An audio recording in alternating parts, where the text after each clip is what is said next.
C'est vrai que depuis quelques années, on note une pression qui s'accentue sur les établissements zoologiques. Il faut absolument déjà qu'on puisse montrer que les animaux qu'on héberge sont bien, qu'on les met dans les meilleures conditions possibles et de tout faire pour agir sur le bien-être de nos animaux.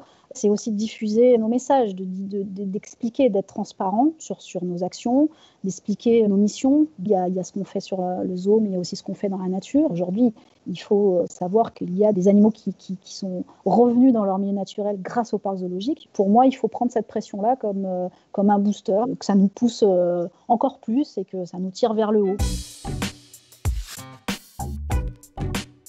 C'est le cas du zoo de la Palmyre, mais de beaucoup d'autres parcs zoologiques en France. Une entreprise privée qui n'a pas de subvention.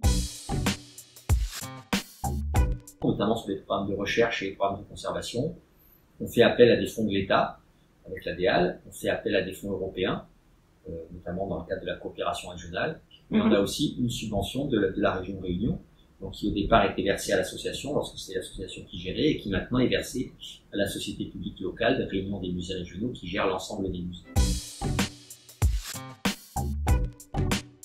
Ce qui a évolué, c'est la façon aussi dont on utilise nos fonds. Évidemment, aujourd'hui, on consacre plus d'argent à la conservation des espèces dans le milieu naturel qu'il y a 10 ans, ou qu'il y a 20 ans, ou qu'il y a 30 ans.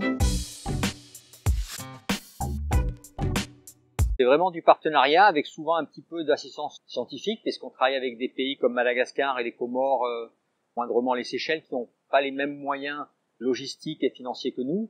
Donc on leur apporte un petit peu de soutien et puis après on essaye de développer des programmes communs. C'est vraiment des espèces qui ont une aire de répartition qui est extrêmement large.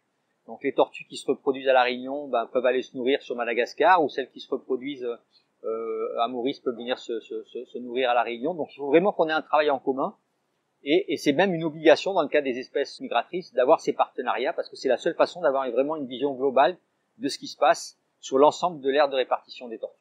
On finance aujourd'hui un peu plus d'une vingtaine de programmes de conservation in situ, donc directement dans le milieu naturel. Donc les problématiques sont diverses et nous, notre action, elle est aussi multiple. Ça peut être financer des recherches, des études, ça peut être financer des patrouilles anti-braconnage, la construction d'écoles, donc ça peut être une expertise, ça peut être aller former des gens. Donc on a vraiment une collaboration parfois qui peut être technique. Il y a déjà beaucoup de zoos qui travaillent sur des programmes de conservation d'espèces de faune locale. Aujourd'hui, c'est vrai qu'on n'est pas vraiment impliqué sur des programmes locaux. Notre objectif aussi est de créer un fonds de dotation pour qu'on puisse effectivement participer à de la préservation de la faune française. Ici, particulièrement en Charente-Maritime, on peut travailler par exemple sur le vison d'Europe, sur la loutre d'Europe.